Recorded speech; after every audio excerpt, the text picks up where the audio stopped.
मैं कुछ पिछले 1-1.5 साल से ही एक्टिव हुई हूँ। एंकर भी हूँ, क्लासिकल सिंगर भी हूँ, शोज भी करती हूँ, तो फाइनेंशियली जो है काफी स्ट्रांग मैं हुई हूँ। मैं सिर्फ और सिर्फ एक्टिंग लेकर आती मुंबई में, तो चेतना जी अभी तक तो बोरिया बिस्तरा उठ चुका होता बहुत पहले। बहुत मुश्किल है, आपको ये पता होना चाहिए कि पैसा कहाँ से आएगा। पैसे की मजबूरी होती है ना, तो आप वो काम भी करने को मजबूर हो जाते हैं जो शायद किरदार आपको पसंद नहीं है। बिग बॉस में कब जा रही है ये बताइए। मैं पूरी तरह से बातचीत में हूँ, चीजें हैं, एंड आई होप कि मैं बहुत जल्दी चली जाऊंगी। एंड मुझे लगता है कि मैं डिजर्व करती हूँ।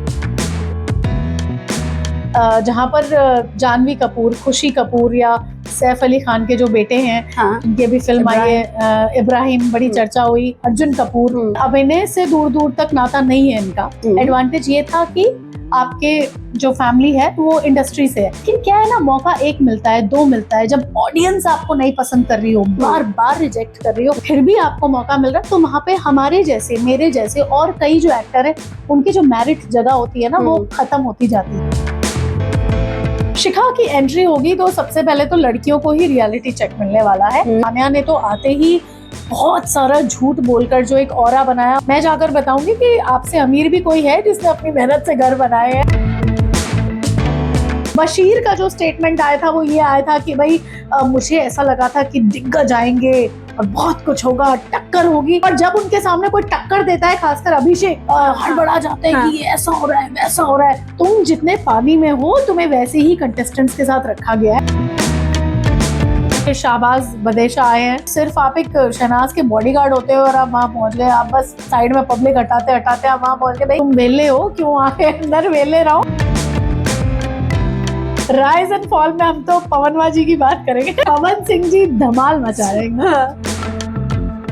बिग बॉस के हाउस में बहुत जल्द एंट्री होने वाली है, और इससे पहले कि ये जाके बिग बॉस के हाउस में धमाल मचाएं, हमने सोचा क्यों ना मिनट्स ऑफ मसाला पे थोड़ा मसालेदार धमाल मचाया जाए। सो हेलो शिखा, हाय, कैसे हैं आप? मैं बिल्कुल ठीक हूँ। धमाल मचा रही हैं आज। मतलब रोज अगर शिखा मल्होत्रा सर्च करो तो कितनी खबरें आती हैं, ये काउंट करना मुश्किल है बॉस। Thank you.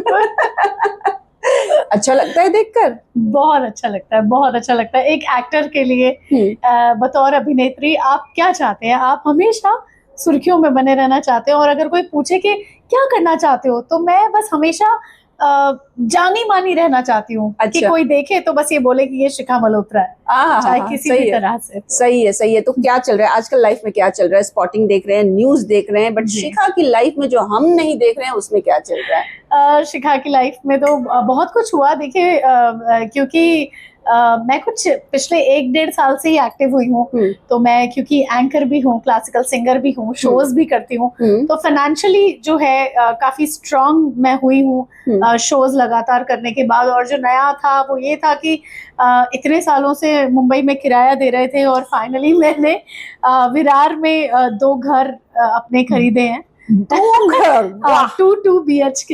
नाइस। क्योंकि कहा हम लोखंडवाला सर्कल में मैं 70,000 किराया लास्ट दे रही थी कुछ 1.5 साल 2 साल पहले। और कोविड के बाद तो हालत बहुत खराब हो गई थी, तो घर वाले बेचारे सब हार मानने लगे थे कि अभी, क्योंकि सभी लोगों ने बैकअप दिया हुआ था, क्योंकि कोविड के बाद मैं कोई काम नहीं कर रही थी, बहुत मुश्किल हो गया था। लेकिन फिर दोबारा से ईश्वर ने हिम्मत दी और ये जो 2 घर लिए हैं, और फाइनली एक और अभी तीसरा घर दिल्ली में बनाया है, क्योंकि होम टाउन है मेरा। तो ये सब कुछ इसलिए ही है।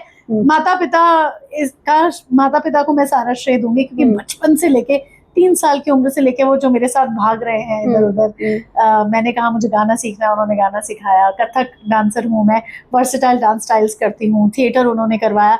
मैं मुंबई से भी बैरी जॉन एक्टिंग स्टूडियो से मैंने बैरी से ट्रेनिंग ली है, DFA 06 बैच से। टॉपर हूँ मैं अपने बैच की। तो ये माता पिता की बदौलत है। अगर मैं सिर्फ और सिर्फ एक्टिंग लेकर आती मुंबई में, तो चेतना जी अभी तक तो बोरिया बिस्तरा उठ चुका होता बहुत पहले। क्योंकि बहुत मुश्किल है, आपको ये पता होना चाहिए कि पैसा कहाँ से आएगा। और जब पैसे की मजबूरी होती है ना, तो आप वो काम भी करने को मजबूर हो जाते हैं जो शायद किरदार आपको पसंद नहीं है जी या जिसके लिए आपका मन ना मानता हो कि भाई मैं इस जॉनर की एक्टर नहीं हूँ। लेकिन मेरे साथ कभी भी ऐसा नहीं हुआ। मैंने हमेशा अपनी सिंगिंग को और एंकरिंग को, इनफैक्ट डांस शोज को भी पकड़ के रखा और उससे मुझे बहुत फाइनेंशियल स्टेबिलिटी मिली हमेशा। और मुझे बहुत खुशी होती है कि वर्सेटैलिटी है। बिल्कुल। तो यहाँ पे बहुत ज्यादा मसालेदार बातें हो रही हैं, तो मसालेदार एक चाय तो बनती ही है जो शिखा के हाथ में पहले से ही है और मेरे हाथ में भी आ गई है। ये बातों की तरह ही काफी अच्छी मसालेदार है। आपका जो एक ये जो मैं ये एंकर भी हूँ ना, तो मैं कैसे रुक जाऊँ? कैसे आपका ये मिनट्स ऑफ मसाला, ये नाम कहाँ से आपका है आप बताओ? बिकॉज व्यूअर्स को आपके बारे में भी तो एक जर्नी, एक वो चीज। देखिए पहली बात तो इसमें मैं क्लियर करना चाहूंगी कि मसाला सिर्फ गॉसिप नहीं है जी, ठीक है। हम जब खाना बनाते हैं तो मसाले स्वाद के लिए ऐड करते हैं, राइट? तो लोगों को अगर ये लगता है कि मिनट्स ऑफ मसाला गॉसिप है, कंट्रोवर्सीज है, सिर्फ वो है, नहीं। यहाँ कोई करण जौहर और बेबो नहीं है। Okay, no comments from my side, it's from Shikha side. मैंने बोला अरे they are proud of giving lot of industry masala. यार यहाँ पे हम उस मसाले की बात नहीं कर रहे, बट आपने बहुत अच्छा कहा कि मसाला जायका होता है और मसाले के बिना तो क्या ही है खाने में। बिल्कुल बिल्कुल। तो हमारी ये साइकोलॉजी है कि कोई सोचे कि मसाला है तो अच्छा कुछ तो मिलेगा, कंट्रोवर्सी मिलेगी, बात करने की वजह मिलेगी, पर जरूरी नहीं है। और आज जो हम शिखा से बात करने वाले हैं वो हम हर पहलू पे बात करेंगे, जिसमें आप देखेंगे कि जायका रहेगा शिखा की लाइफ में, कैसे स्ट्रगल, कैसे अप्स एंड डाउन्स, कितनी मेहनत की, वो सब। क्योंकि ये बहुत इंपॉर्टेंट होता है शिखा जानना। एक चेहरा जो हम मीडिया के सामने देखते हैं और एक चेहरा जो कोई नहीं देखता है, वो बहुत इंपॉर्टेंट होता है। तो हम शुरुआत करते हैं, ये बिग बॉस में कब जा रही है ये बताइए। मैं तो उम्मीद जल्दी ही जाने की कर रही हूँ। मैं आपको एक बताती हूँ कि देखिए, हम जैसे जो नवोदित एक्टर्स होते हैं या जिनकी इंडस्ट्री में कोई बैक नहीं है, हम बाहर से आए हैं, तो हमें क्या होता है, हमें शो ऑफर नहीं होता आगे से। हमारी मीटिंग्स होती हैं, हम कोशिश करते हैं कि किसी तरह हम अपनी प्रोफाइल वहां तक पहुंचा दें। और जब मुझे लगा, मैं तो पिछले साल से ही कुछ ये सोचने लगी कि चलो अब मैं प्रिपेयर हूँ। मुझे लगा, क्योंकि आप जानती हैं कि थिएटर्स अब उतने नहीं केपेबल रहे हैं कि हमें काम मिले। और क्योंकि मैं बहुत ही ज्यादा, मेरा जो वक्तव्य है वो बड़ा कटु सत्य वाला रहता है, तो मैं बिल्कुल अनसेंसर्ड बात करती हूँ। मुझे कोई भय नहीं है किसी से। मैं आपको बताऊं कि मैं कई जगह ये बोल चुकी हूँ कि जहाँ पर जानवी कपूर, खुशी कपूर या सैफ अली खान के जो बेटे हैं, जिनकी अभी फिल्म आई है इब्राहिम, बड़ी चर्चा हुई, अर्जुन कपूर, सारा अली खान, देखिए अभिनय से दूर दूर तक नाता नहीं है इनका। एडवांटेज ये था कि आपके जो फैमिली है वो इंडस्ट्री से है। लेकिन क्या है ना, मौका एक मिलता है, दो मिलता है। जब ऑडियंस आपको नहीं पसंद कर रही हो, बार बार रिजेक्ट कर रही हो, फिर भी आपको मौका मिल रहा है, तो वहां पे हमारे जैसे, मेरे जैसे और कई जो एक्टर है, उनकी जो मेरिट जगह होती है ना, वो खत्म होती जाती है समय दर समय। और वो हुआ है। तो मेरी जो शुरुआत थी वो फैन फिल्म से रही थी। लेकिन अभी क्या हुआ कि हमें ये पता चल गया कि अच्छा थिएटर्स तो भाई काम आएंगे नहीं। लेकिन मैं बहुत ज्यादा इन्फ्लुएंसर्स को धन्यवाद देती हूँ कि एटलीस्ट उन्होंने अपना एक प्लेटफॉर्म बनाने की होड़ शुरू कर दी कि आपको किसी की जरूरत नहीं है। अगर आपके पास टैलेंट है तो ये रहा प्लेटफॉर्म, ये रहे आप आइए जनता के सामने, गाली खाएं नहीं खाएं क्या हो वो बात की बात है, लेकिन एटलीस्ट आप लोगों से मुखातिब तो होंगे। आज लोग आपको जानते तो हैं, वो चीज है। तो हमारे जैसे जो एक्टर्स हैं, हम पूरी कोशिश करते हैं कि हमारी प्रोफाइल बिग बॉस में जाए। मैंने लास्ट ईयर से ही अपने आप को प्रिपेयर किया, हालांकि लास्ट ईयर मैंने कोई कोशिश नहीं की, लेकिन इस बार मैं पूरी तरह से बातचीत में हूँ, चीजें हैं, एंड आई होप कि मैं बहुत जल्दी चली जाऊंगी। एंड मुझे लगता है कि मैं डिजर्व करती हूँ। और बिल्कुल आपको, मतलब ये क्या, वो दूसरे वाला मसाला भी दूसरे वाला जिसका सब इंतजार करते हैं क्या आपको लगता है बिग बॉस में क्या करंट चल रहा है जो नहीं होना चाहिए, और जब शिखा की एंट्री होगी तो पूरा मामला बदल जाएगा? शिखा की एंट्री होगी तो सबसे पहले तो लड़कियों को ही रियलिटी चेक मिलने वाला है, क्योंकि तान्या ने तो आते ही बहुत सारा झूठ बोलकर जो एक ऑरा बनाया। और हमारी क्या होती है, पब्लिक जो होती है भेड़ चाल वाली होती है, वो शुरू में आपको गालियां देती है, फिर लोग आपको पसंद करने लगते हैं। तो वो स्ट्रैटेजी उनकी काम में आ गई। लेकिन कब तक? पीपल आर गेटिंग बोरियत हो रही है कि आपके मतलब जो भी है, मैं जाकर बताऊंगी कि आपसे अमीर भी कोई है जिसने अपनी मेहनत से घर बनाए हैं, वो भी तीन घर। और इनफैक्ट मैंने कहीं पर भी अनाउंस नहीं किया, बट मैं अभी दुबई में घर बुक करके आई हूँ। तो चौथा, ओ वाओ, ओ और तो ये सब पिछले 1.5-2 साल में ही हुआ है। बहुत सारे हम लाइव शो, स्टेज शोज करते हैं। हाँ। और शायद आप जानते हैं कि स्टेज शोज से आप बहुत अच्छा अर्न कर सकते हैं। और बहुत मेहनत का काम है, टैलेंट चाहिए, लेकिन निरंतर प्रयासों से सब कुछ होता है। और शायद ईश्वर ने मुझे मेरे कर्मों का फल दिया। तो मैं अंदर जाके ये जो बिल्कुल सिंपैथी कार्ड है ये वापस ले लेने वाली हूँ उनसे। और नेहल जो जिनको ऐसा लगता है कि फेमिनिज्म का जो झंडा लहरा रहा है वो भाई उन्हीं के कंधे पे लहरा रहा है। हाँ। आप टास्क कर रही हैं, मतलब लोगों के ऊपर कूद कूद के टास्क हो रहे हैं, और फिर उसके बाद बोलते मुझे यहाँ लग गई, मुझे वहां लग गई। अरे बिग बॉस के पिछले सीजन्स ऐसे रहे हैं जहाँ पे धुरंधर टाइप की शेरनियां रही हैं। 3-3 दिन टास्क चल रहे हैं, बिग बॉस को बोलना पड़ रहा है भाई रद्द करना पड़ेगा, तुम लोग बाज नहीं आ रहे हो। कोई नहीं मान रहा है, कोई नहीं हार रहा है, कोई नहीं पीछे हट रहा है। ये लोग सारे के सारे टास्क रद्द करने में एक्सपर्ट हैं अपनी तरफ से। बशीर का जो स्टेटमेंट आया था वो ये आया था कि भाई मुझे ऐसा लगा था कि दिग्गज आएंगे और बहुत कुछ होगा, टक्कर होगी। तुम जितने पानी में हो तुम्हें वैसे ही कंटेस्टेंट्स के साथ रखा गया है। तो ये उनको एक रियलिटी चेक देना है। और जब उनके सामने कोई टक्कर देता है, खासकर अभिषेक, तो फिर वो उस चीज में एकदम एक हिंदी का शब्द होता है ना, हावड़ा गाबड़ा हो जाना, कि बिल्कुल है ना हड़बड़ा जाते हैं कि ये ऐसा हो रहा है, वैसा हो रहा है। और नेहल और बशीर को मैं भाई बहन करार दे चुकी हूँ। दोनों का स्वभाव, शक्ल सूरत सब एक जैसी है। तो दोनों भाई बहनों वाले काम करते हैं। और मतलब एक फीमेल कार्ड खेलती है और एक विक्टिम कार्ड खेलता है। वो लड़कों का विक्टिम कार्ड है और ये फीमेल्स का है। तान्या हो गई और कुनिका जी है। कुनिका जी इज माय फेवरेट। शुरू में मैं कुनिका जी से बहुत नाराज हुई थी। मैंने स्टेटमेंट भी दिया था चोर चोर मौसेरे भाई तान्या के साथ, जब वो एकदम मुझे लगा इतनी स्ट्रांग है, किस लिए फेमिनिज्म के नाम पे आप तान्या जैसी महिला को सपोर्ट नहीं कर सकती, जिनकी जो सारी इमारत है वो झूठ पे टिकी है। ऊपर से तान्या का एक जो स्टेटमेंट था कि इंडस्ट्री में लड़कियां क्या क्या कर कर आती हैं, मुझे कुछ नहीं करना पड़ा। तो तुम मतलब बिल्कुल जरूरत है कि अंदर जाकर उन्हें कोई बताए कि हम क्या करके आते हैं और हम कहाँ खड़े हैं, और तुम कहीं पर भी स्टैंड नहीं करती हो। सिर्फ वो कुंभ के मेले में तुमने एक झूठ का जो एक परपंच रच के तुम आ गई हो, वो कुछ भी नहीं है। और देखिए बिग बॉस की हिस्ट्री में ऐसा नहीं है कि 16 के 16, 20 के 20 कंटेस्टेंट्स हैं और सारे हीरो बन के निकले। अपने अपने तरीके से जो खेलते हैं, फिर बाहर आके लोग गायब भी हुए हैं। बिल्कुल याद नहीं रहते हैं। तो ऐसी हरकतें गायब होने वाली ही हैं। आप थोड़े टाइम चल सकते हैं, कितना झूठ आप दूसरी लड़कियों पर एक तंज कस रही हैं कि लड़कियां पता नहीं कैसे कैसे कपड़े, मैं तो साड़ी पहन के आगे बढ़ रही हूँ। भाई मैं ऐसे कपड़े पहनकर बैठी हूँ, लेकिन मैं इंस्टाग्राम पे कपड़े नहीं पहनती हूँ। जैसे वो ब्लाउज पेटीकोट पहन रही है, वो नहीं किया है मैंने। मैं अपने आप में बोल्ड हूँ, ये मेरा प्रोफेशन है।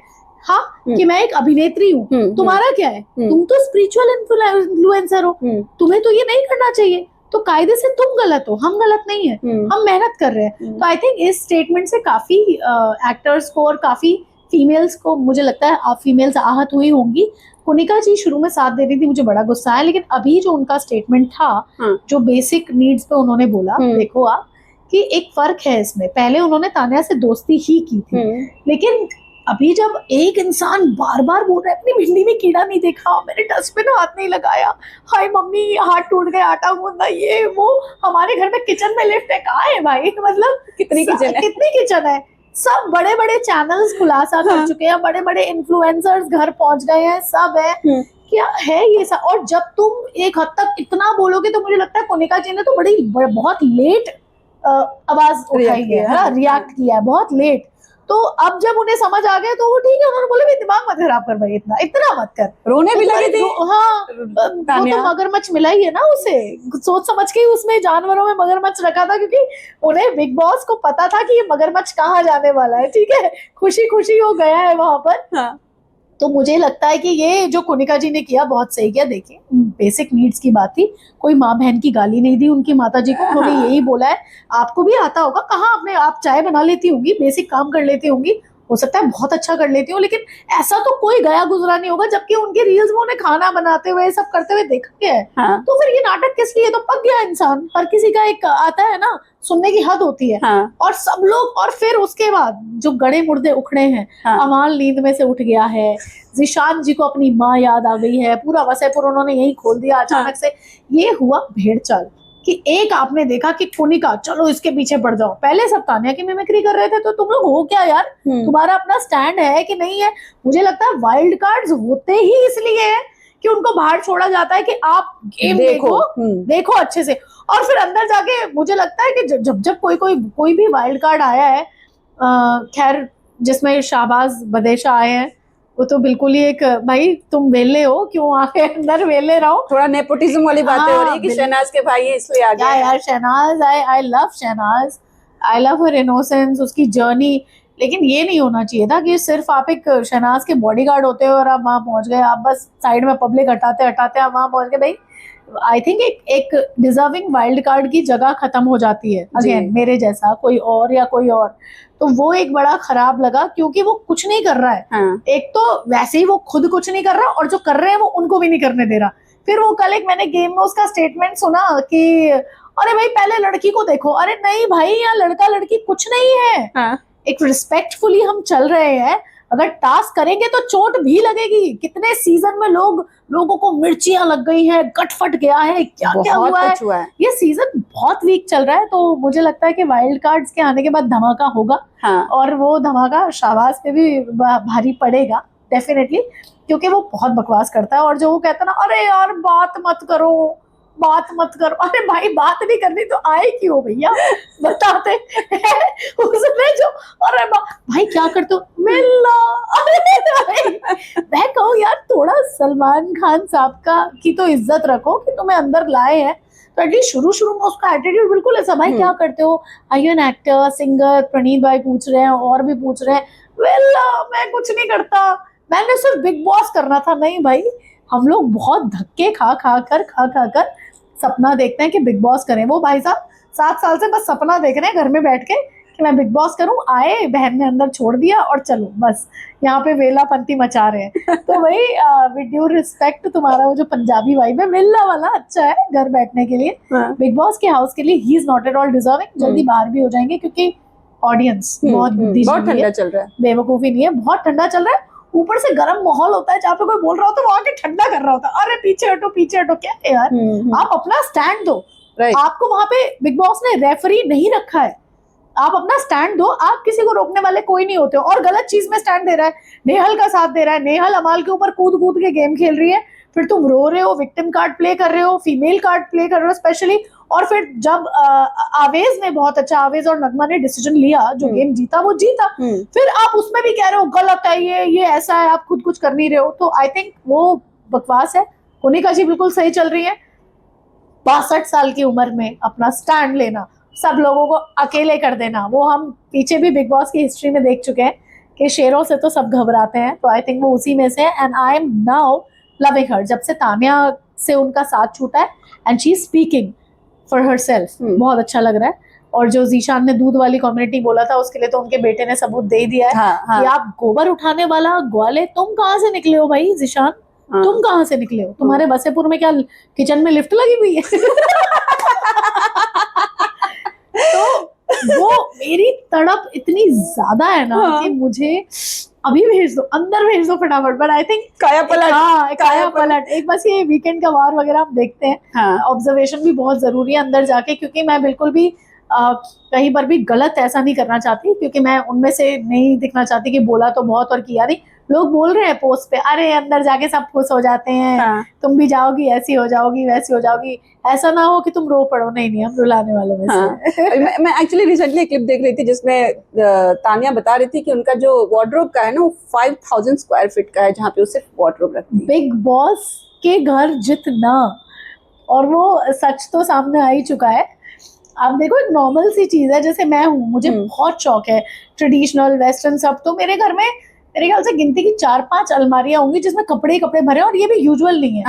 आमूमन आदमी के पास क्या एक अलमारी में सबकी शेल्फ होती है, ज्यादा 2 अलमारी, 2-3 हाँ मैक्स होता है। इतना भी बहुत है यार, जो जेन्युइन है वो बताओ ना।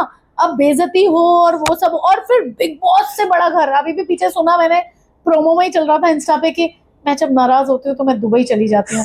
ठीक है, आ जाना बकलावा खाने, तुम मेरे घर में आना, तुम्हें होटल का पैसा नहीं देना पड़ेगा। मैं तुम्हें रखूंगी अपने घर में। अच्छा, तो मैं लिटरली अंदर जाके बताना चाहती हूँ कि शेर को सवा शेर भेजा है बिग बॉस ने। शिखा, आप बातें बहुत अच्छी करती हैं बॉस, सीरियसली आपकी जुबान बहुत अच्छी है और जो आप बोल रही है ना बहुत इम्प्रेसिव है। Thank you thank you. तो ये बताइए कि तानिया अंदर है, ठीक है, बाहर एक अलग ही कंट्रोवर्सी चल रही है, आई एम श्योर आपको पता होगा। एक बलराज सिंह आ गए हैं, बलराज सिंह तो आए, उसके बाद एक जोया आ गई। तो ये क्या लगता है, ये नाम पे पब्लिसिटी ली जा रही है या क्या हो रहा है? बलराज सिंह अचानक से आ गए, जोया ने तो सारे सबूत दिखा है, मैंने खुद ने देखा है कि बलराज बलराज मैंने भी देखे हैं। से उनका रहा है रिलेशनशिप और ये रिसेंटली ब्रेकअप हुआ, उन्होंने सारी वॉइस नोट भी सुनाए, बहुत कुछ सुनाया, लेकिन ये बलराज का क्या सीन है? मैं आपको बताती हूँ इस पे मेरा क्या पॉइंट ऑफ व्यू है। देखो आप, तान्या से मेरी जो भी नाराजगी हो, जो भी चीजें हो, मैं अंदर जाके ऐसा नहीं कि मैं बिल्कुल ही एकदम लड़ना ही शुरू कर दूंगी, लेकिन मैं लिटरली उन्हें बताना चाहती हूँ कि बहुत खराब लग रहा है, बहुत मजाक उड़ रहा है, तुम शायद जैसी हो वैसी, अच्छी खासी शक्ल है, अच्छी खासी कहीं से तो उठकर आई ही होगी, कुछ तो किया ही होगा, इतनी मेहनत की है, वीडियोस बनाए, उसको खराब किया है तुमने, मजाक उड़वाया है, कुछ ऐसा करके जाओ जो प्राउड फील हो पेरेंट्स को भी और सबको कि चलो यार एट द एंड अच्छा करके गई। अब वो सारी चीजें अलग है, लेकिन जो बलराज ने किया, आप एक असली मर्दानगी जो होती है ना, पुरुष जो होता है वो स्त्री को इस तरह से उजागर करने में नहीं है। आपका कोई भी रिश्ता था, आप किस लिए आ गए अचानक से? क्योंकि तानिया फेमस हो गई, आपको ऐसा लगा कि आप फेमस हो जाओगे? जो भी उन्होंने किया या जो भी वो मैसेजेस दिखा रहे थे या तानिया के बारे में जो भी बोल रहे हैं, बहुत गलत है। असली मर्द जो होता है ना, असली आदमी, वो तो दबने ढकने में विश्वास रखता है, इस तरह से ऐसे उजागर करने में नहीं अपने रिश्ते को। ये बहुत ही, कभी कभी आपने सुना है ना, हम कहते हैं कि दोस्तों, अब किसी लड़के की गर्लफ्रेंड हो तो वो दोस्तों के बीच में क्या करेगा, मजाक थोड़ी ना उड़ाएगा, बातें थोड़ी ना रखेगा, उससे क्यों रखेगा। जब वो टाइम पास, हम सुनते हैं कि टाइम पास वाली लड़की होती है तो सारे दोस्त डिस्कस करते हैं, लेकिन जब एक बीवी बनाना है, ये करना है, कोई नहीं बोलेगा, वैसा हो जाता है कि भाभी है तुम्हारी। तो तुम अगर रिश्ते में थे, कभी भी थे, और चाहे आपका कोई एक्स भी हो, तो मुझे ऐसा लगता है ये तो बिल्कुल 100% पब्लिसिटी स्टंट है। थैंक गॉड कि उसके ऊपर जोया आई, वो शेर को सवा शेर वाली बात है, लेकिन बलराज ने जो भी किया वो अपना ही, उन्होंने क्या बोलते हैं, सबूत दिया है अपनी कमजोरी का। वो तुम कमजोर हो और इसीलिए तुमने तान्या की इमेज का, कुछ भी है, फेमस तो हो रही है, बिग बॉस के घर में है भाई, सबसे बड़ा हिंदुस्तान का प्लेटफॉर्म है, तो उसने बस वो सपोर्ट लिया है, लेकिन ये बिल्कुल गलत है। मैं इस चीज की निंदा करती हूँ और सपोर्ट नहीं करती मैं इस चीज को। ओके, बहुत गलत। अगर आप बिग बॉस के घर में जाएंगी तो आपके आउटफिट्स क्या रहेंगे, कितने हॉट एंड सेक्सी रिवीलिंग, अगर मैं कहूँ in a positive way, you know, क्या रहेंगे? कुछ ऐसा, जैसे अगर मैं तानिया का एग्जांपल ही दे दूं, चलिए ठीक है, इतनी पसंद नहीं है आपको, काफी ट्रोल भी हो रही हैं, साड़ियां लेकर गई हैं कुछ 800 900 जो भी अकाउंट है जो हमको पता चल रहा है, 800। हाँ, तो आपका क्या होगा? और मैं 1800 कपड़े लेके जाने वाली हूँ। 1800 बिग बॉस तैयार हो जाओ भाई, एक अच्छे सा रूम बनवा दो। हाँ भाई, पूरा मतलब घर घेर लेने वाली हूँ।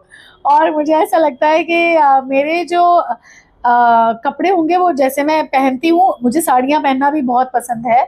साड़ी, सूट, और जैसे मैं कोट सेट ड्रेसेस वगैरह सब पहनती हूँ, सब कुछ ही रहेगा।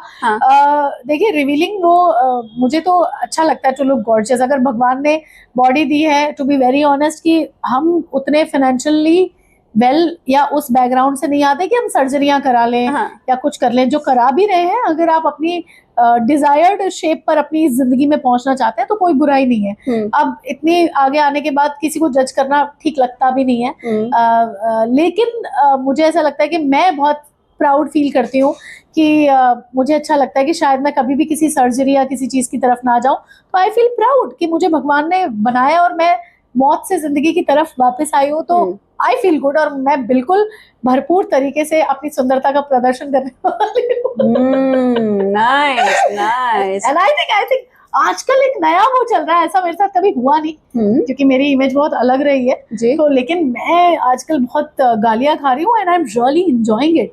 मतलब मुझे लगता है कि लोग आपके बारे में बात कर रहे हैं। पहले लगता था अरे उल्टा बोल रहे हैं, ये हो रहा है, लेकिन एटलीस्ट वो आप में कुछ तो है बात करने वाला ना। करेक्ट। जो कोई आदमी, हर आदमी घर बैठ के मिलियंस में आपकी रील्स जा रही हैं, लोग बातें कर रहे हैं, तो वो हो गया हेट इट और take it, you can't ignore it. That's nice, I like the strategy. Okay, इससे पहले हम कहीं और बढ़े, एक और शो आ रहा है राइज एंड फॉल, तो मैं उसके बारे में पहले आपसे जानना चाहूंगी, और उसके बाद ऑफ कोर्स शिखा की लाइफ इतनी इंटरेस्टिंग है, इतनी इंस्पायरिंग है कि वो तो आपको सुनना ही पड़ेगा। So let's talk about rise and fall. Rise and fall में हम तो पवनवा जी की बात करेंगे। अरे एकदम कपार फोड़ ले। पवन सिंह जी धमाल मचा रहे हैं। हाँ।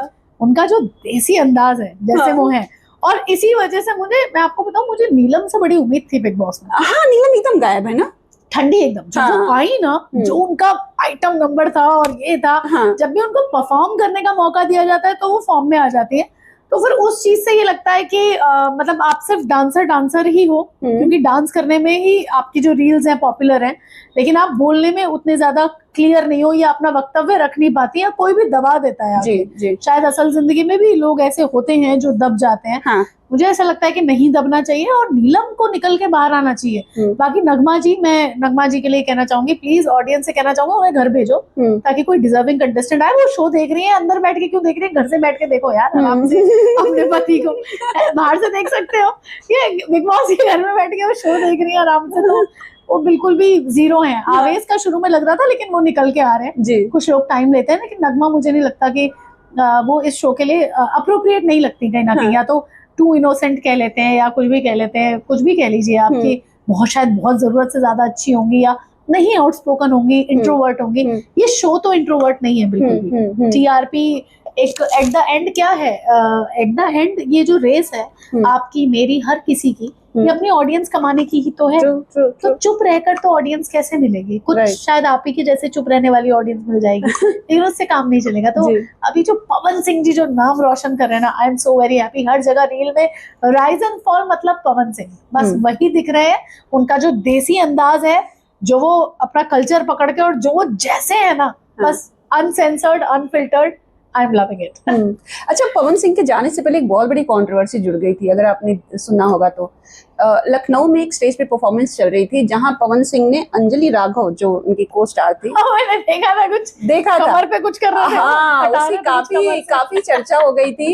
इवन उससे भी ज्यादा पवन सिंह की वाइफ ने सोशल मीडिया, इंस्टाग्राम पे डाल दिया था कि उनकी शादी में बहुत प्रॉब्लम है और वो टच में रहने की कोशिश कर रही है, बट वो रिप्लाई नहीं कर रहे हैं, मीटिंग्स नहीं हुआ, बहुत कुछ हुआ।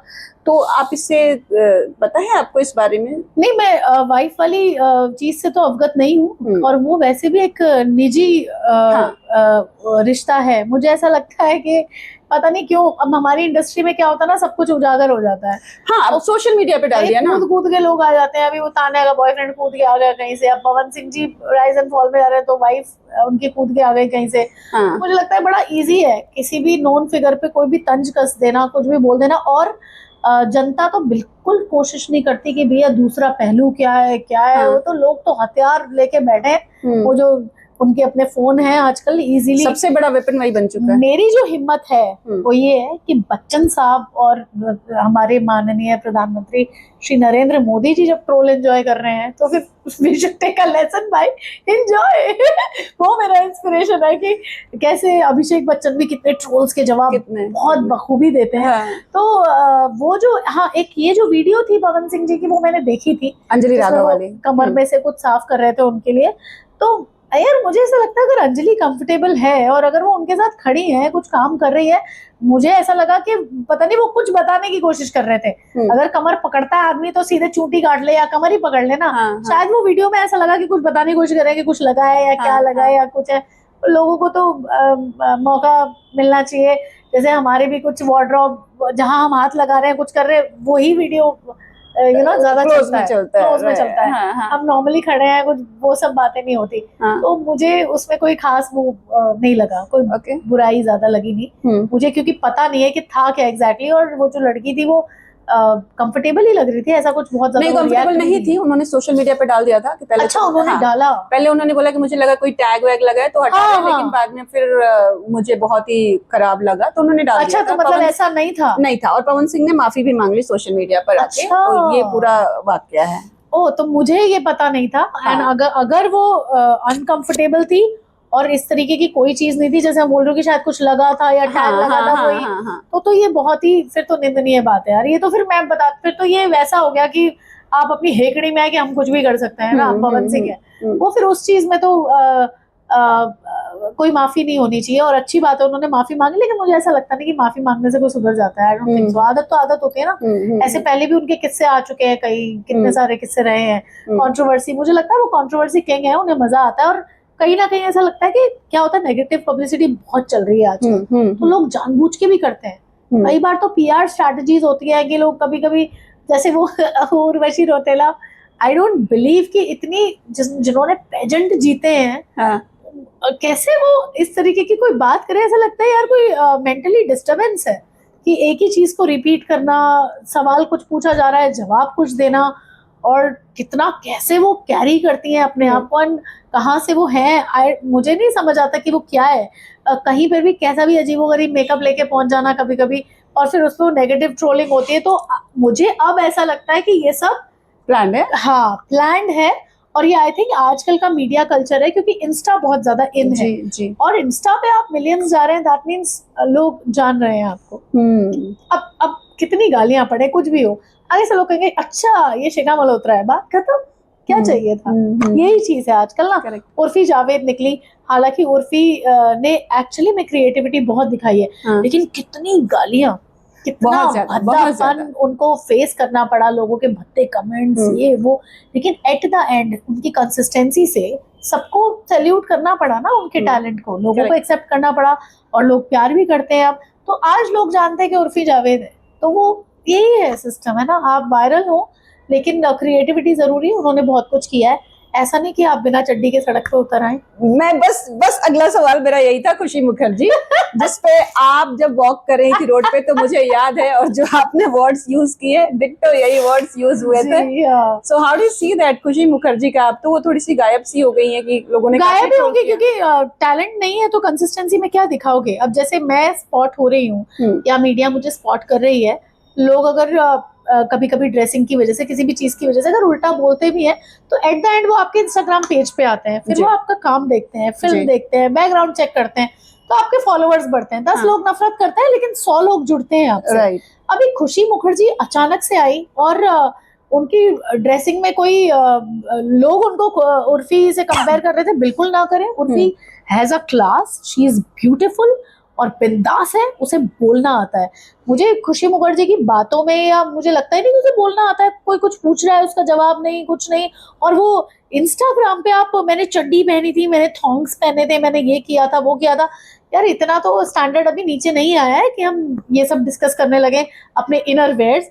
और एक बार को हम जब कोई भी कोर्सेट टॉप वगैरह पहनते हैं, देयर हैज बीन हिस्ट्री कि कभी हम इनरवेयर नहीं पहनते कंफर्ट के हिसाब से। इसमें तो शाहरुख खान की बेटी है, वो भी एयरपोर्ट से आ रही थी, उनको भी लोगों ने ट्रोल कर दिया था कि अरे ये तो टी शर्ट के नीचे पहना नहीं है, ये है वो है।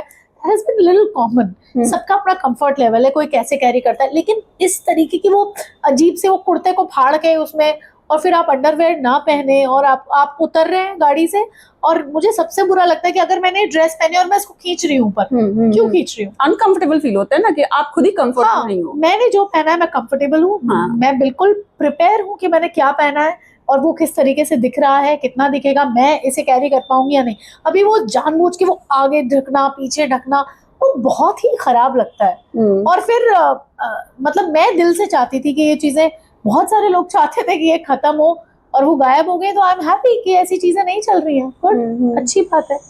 शिखा, आपके बारे में बात करते हैं, क्योंकि मुझे नहीं लगता कि हमारी बातें कभी खत्म होंगी।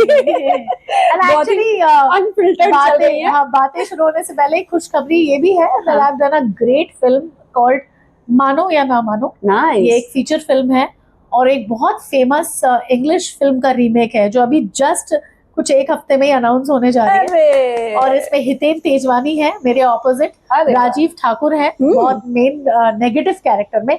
राजीव जी को सब लोग कॉमेडी देखते हैं, जी। उन्होंने इसमें बिल्कुल हेल नेगेटिव कैरेक्टर निभाया है। और मैं एक्ट्रेस हूँ इसकी, और ये एक बहुत प्यारी खूबसूरत 1.25 घंटे की फीचर फिल्म है, और ये बस अब रिलीज होने जा रही है। और जो डायरेक्टर है वो योगेश पगारे हैं, जो अनुपम खेर कैंप से हमारी फिल्म की स्क्रीनिंग में अनुपम खेर साहब भी होंगे। वेरी हैप्पी कि आप मतलब हम गायब नहीं हो सकते, हम स्पॉट हो रहे, ठीक है। वो इंस्टा का कल्चर है कि अच्छा लगता है खुद भी, है ना, आना कि आप आजकल सभी लोग स्पॉट हो रहे हैं, सभी लोग दिख रहे हैं। यही कल्चर है कि चलो मलाइका अरोड़ा दिख रही है, या आपको करिश्मा दिख रहे हैं, जो लोग नहीं दिखते थे वो दिख रहे हैं। It's easy to see them, तो अच्छा लगता है आना, स्पॉट होना। लेकिन साथ के साथ आपको काम भी दिख रहा है, टैलेंट भी दिख रहा है। That's important. कि मैं बोल रही हूँ, तो मुझे कई लोग बोलते हैं कमेंट्स में, बोल तो अच्छा रही है, लेकिन कपड़ा इतना खराब पहनी है, क्या करे। अरे भैया माफ कर दो यार, क्या करे यही कल्चर है ना, क्या करे भैया, हीरोइन है बनने देना पड़ेगा। तो अच्छा, ये जो बैक शॉट वाला बड़ा कल्चर चला हुआ है कि इसलिए जब आपने मलाइका का नाम लिया तो मुझे याद आ गया।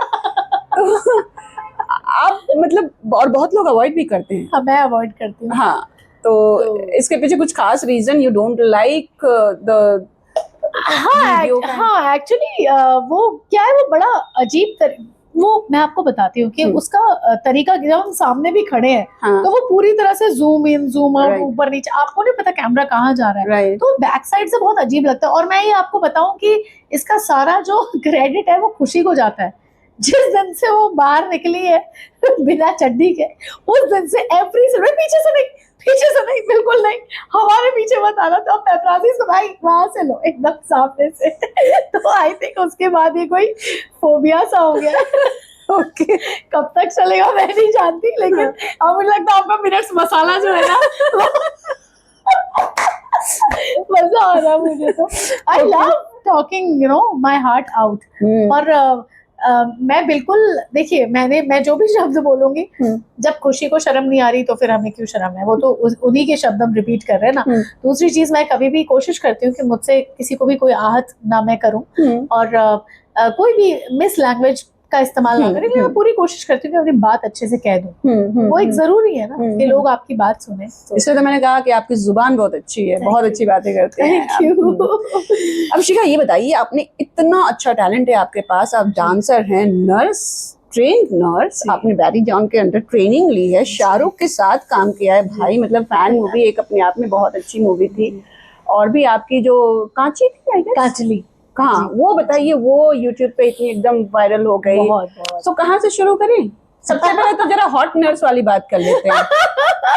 सीरियस हो टॉपिक पे, इससे पहले ये बताइए, हमने अक्सर फिल्मों में देखा है कि पेशेंट को नर्स से प्यार हो जाता है। वाह, ऐसा आपके साथ हुआ है? बहुत हुआ है। क्या बात है?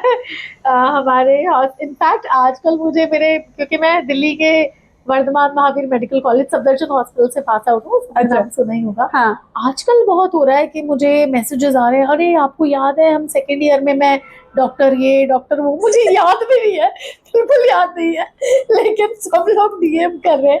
हाँ। और उस जमाने में भी ना बहुत ज्यादा मैं अपने आप को कैरी करने के लिए और काजल लगाने के लिए बहुत डांट भी खाती थी। अच्छा। लेकिन काम अच्छे से करती थी। हाँ, तो ठीक है, हो जाता है, चलो, क्योंकि एट द एंड आपको बाल बांध के रखने हैं, कोट पहन के रखना है, वो तो चीजें है ही हैं, एक प्रोफेशनल जो होती हैं। लेकिन कई बार ऐसा हुआ है कि जब मेरी ऑर्थो में ड्यूटी लगती थी, हाँ, तो क्या होता है उसमें पेशेंट सारे स्पोर्ट्स वाले या उस टाइप के होते हैं। हाँ, तो लोग डिस्चार्ज हो के भी आते थे वापस, है ना, ढूंढते हुए वो वाली नर्स कहाँ है, हॉस्टल के नीचे भटक रहे हैं। तो ये सब डॉक्टर्स पसंद कर रहे हैं, ये तो बहुत हुआ है ना। मतलब मरीज जो है घर जाने को तैयार ही नहीं है, जाओ भाई ठीक हो गए हो, हॉस्पिटल में खुश हो जाता होगा अच्छी नर्स है। तो ये नर्सिंग की आपने जो ट्रेनिंग ली जी, यहाँ से आपने कथक डांसर है ना, आपने जी भी बताया, और मैं वर्सटाइल डांस स्टाइल्स करती हूँ। हाँ। बॉलीवुड फॉर्म भी बहुत अच्छा करती हूँ, कथक और जैज मैं करती हूँ, कंटेम्प्रेरी थोड़ा मैं कर लेती हूँ बहुत अच्छे से। इसलिए मैंने बोला ना कि हमें दूसरा साइड भी जरूर देखना चाहिए और सीखना चाहिए कि आप एक साथ कितने टैलेंट्स अपने अंदर ला सकते हैं जी। सो हमेशा से क्या करना था? क्लासिकल सिंगर हूँ मैं। हाँ, वो मैंने सिंगिंग वाला थोड़ा सा देख लिया है इनका। दिल्ली के गांधर महाविद्यालय से मैंने क्लासिकल सिंगिंग की ली है तालीम, और एंकरिंग के शोज तो मैं करती हूँ, सिंगिंग के शोज करती हूँ, मेरा बैंड है अपना, और डांस भी डिफरेंट डांस स्टाइल्स, काफी अब्रॉड में भी मैं जाती हूँ शोज करने।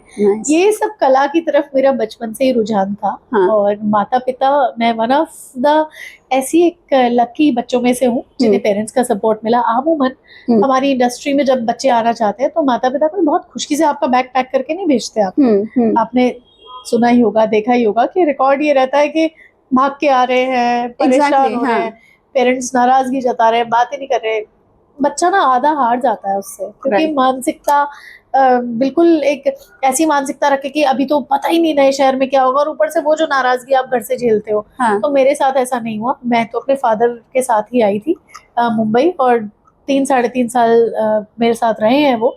फिर स्पाइन में उनकी कोई तकलीफ हुई, सर्जरी हुई, करवाई मैंने दिल्ली से ही, हॉस्पिटल से, सफदरजंग से। फिर वो अप एंड डाउन करने लगे। फिर अब मदर मेरी रिटायर्ड नर्स हैं, वो भी नर्स हैं, तो वो कोविड में सर्व कर रही थी दिल्ली में, मैं यहाँ रिटायर होने से पहले 60 साल की उम्र में। तो वो भी रिटायरमेंट के बाद फिर फाइनली मेरे पास यहीं आ गई थी, क्योंकि मुझे बहुत ज़रूरत थी उनकी हेल्थ वाइज वो सब। तो वर्सिटैलिटी बचपन से ही है, और सारे काम मैंने बहुत अच्छे से निपुणता से निभाए हैं अपने, चाहे वो गाना हो, चाहे वो डांस हो, अभिनय हो। मेरी फिल्म कांचली है ही शाहरुख खान साहब की फिल्म, फैन से शुरुआत हुई। वो एक हर एक्टर का सपना होता है। जी, मुझे ज्यादा जानना है फैन के बारे में, प्लीज बताइए, how was that moment when you saw Shahrukh Khan?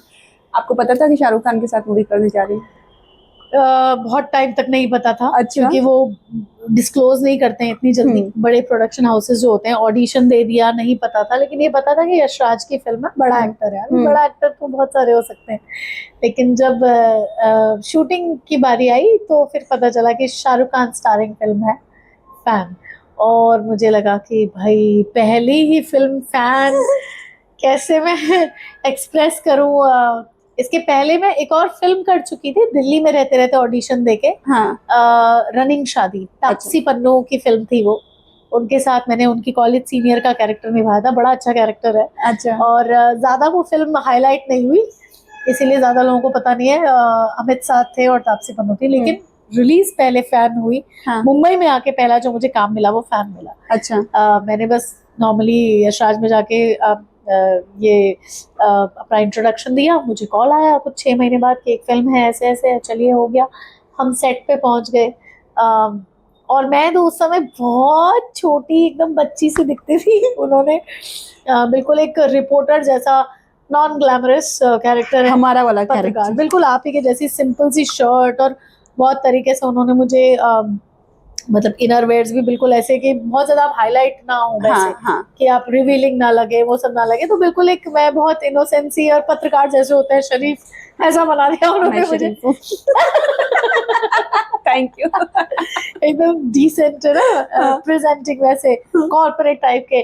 तो जी मैं अपना सीन कर रही थी यशराज स्टूडियो में, बहुत बड़ा स्टूडियो अंधेरी में जी। तो वहां मैं कर रही थी। एक सामने ही बहुत बड़ी कार के साथ शाहरुख खान अपना वो कुछ कर रहे थे, सीन्स दे रहे थे। तो मैंने कहा यार इनके साथ तो बात करने का मौका ही नहीं मिलेगा। मेरा जो सीन है वो उनके साथ इंटरकट में है। अच्छा। तो अचानक से वो मेरे पास एडी आया भागता हुआ, बोला मैम शाहरुख खान सर आपका सीन मॉनिटर कर रहे हैं। हम तो वैसे ही शेर। मैंने कहा ओके अब तो बहुत अच्छा करना है, चकते फटे ऐसा वाला, एकदम जबरदस्त शानदार जिंदाबाद वाला। तो उसके पहले मैं 2-3 दे चुकी थी वर्जन्स, और धड़ाधड़ एक ही बार में सब मेरे बड़े बड़े पैराग्राफ से एक ही बार में मैंने बोला। मनीष शर्मा डायरेक्टर थे, उन्होंने कहा अलग लहजे से बोलो, ऐसे बोलो, वैसे बोलो। तो मैं जैसा था करते गए। तो चलिए क्राफ्टिंग तो है ही, एक्टिंग में इतना अपने ऊपर काम किया है बचपन से। और सिंगर्स बतौर क्लासिकल सिंगर होना भी, मेरी जो जुबान है और जो बहुत सारी चीजें उससे मदद मिलती है। डांसर होके आपको एक्सप्रेशंस मिलते हैं, तो काफी सारी चीजों से मैं बनी हूँ। तो जैसे मुझे पता चला शाहरुख खान, मैं बोल रही हूँ डायलॉग बोल रही हूँ, अचानक से ना मॉनिटर से मैं देख रही हूँ दूर से शाहरुख खान जा रहे हैं। मैंने कहा चलो हो गया, आपको फोटो भी दूर से। मैंने कहा तो भैया बहुत बड़े एक्टर है, चलो फिल्म कर ली, ज्यादा लालच नहीं करते। धन्यवाद किया। ओके, अब वो जा नहीं रहे थे, बेसिकली वो आ रहे थे मेरी तरफ। Oh wow. And I don't know कि वो कैसे इम्प्रेस हुए। और वाकई में मुझे लगता है कि मुझ में वो था, मुझ में वो है, कि वो आए, उन्होंने बोला अरे कम ऑन गिव मी अ हग। और मतलब मैं आपको बताऊं कि जब वो आ रहे थे मेरे सामने से, मैं मरते दम तक नहीं भूलूंगी कि एक दिल्ली की लड़की कहीं से उठकर, जो हम सिनेमा जो हमारी नजर में है वो शाहरुख, सलमान, यही सब तो है, बच्चन साहब, और खासकर शाहरुख, क्योंकि बच्चन साहब तो हमारी जनरेशन वाले भी नहीं है, हमने उनकी वो वाली फिल्म्स नहीं देखी। आज हमारे लिए है वो बहुत बड़े, लेकिन शाहरुख तो डीडीएलजे देख देख के तो वो मेरे पास आ रहे हैं, और मैं एकदम टिंग डिंग डिंग डिंग डिंग डिंग काजल वाली फीलिंग आ रही है, मेरे मन में बज रहा है वो। और मुझे लग रहा है यार कितने चॉकलेटी, इतने खूबसूरत, इतने अच्छे, और वो कह रहे कम ऑन गिव मी अ हग। मुझे लग रहा है कुछ ये टीवी चल रहा है, क्या हो रहा है।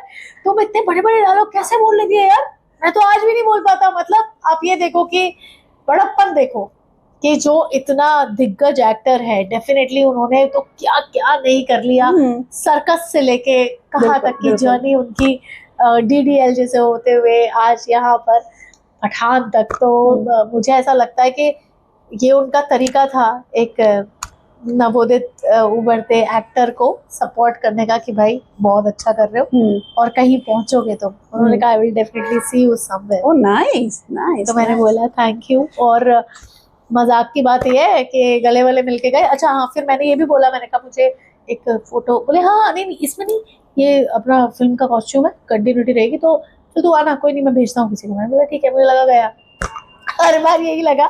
एक बंदा मेरे पास आया थोड़ी देर बाद कि सर आप ये करने के बाद मेरे साथ चलिए। मैंने बोला ठीक है, तो मैं चली गई। अच्छा मजाक की बात ये है कि जो लोग बिल्कुल भाव नहीं दे रहे थे, देख नहीं रहे थे, अब जब मैं निकल के जा रही हूँ तो सब खड़े हो रहे हैं। शाहरुख खान ने बुलाया है। उनको लगा कि यार कुछ हो गई है, जो आके गले मिल रहा है, उनको थोड़ा सा क्या कन्वर्सेशन हुई है, क्या है भाई, सब एकदम माहौल हिल गया वहां पे, मजा आ गया। तो मैंने उनके कुछ और भी दूसरी जगह शूट चल रही थी, वो सब देखी स्टूडियो में, ऊपर प्लेन के शॉट्स थे आर्टिफिशियल प्लेन में, वो सब किया।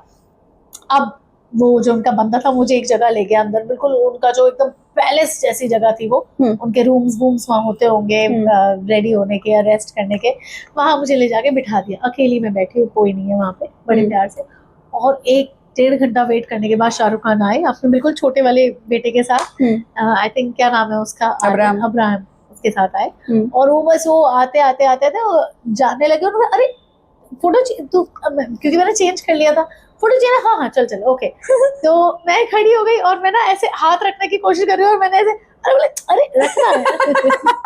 तो मेरी आज भी फोटो ऐसी है उनके साथ, उनके स्टमक पे मैंने हाथ रखा हुआ है। अच्छा। और वो इतना लेविश फोटो है, कोई भीड़ भाड़ नहीं, कुछ नहीं, सिर्फ शाहरुख और मैं, और इतनी अच्छी फोटो आई है ना, पूरा डीडीएलजे वाला माहौल बन गया। बिल्कुल, मतलब और आप देखो कि मतलब ये कुदरत का इशारा था कि मैंने बिल्कुल सही किया जो मैंने अपने सपनों को चुना।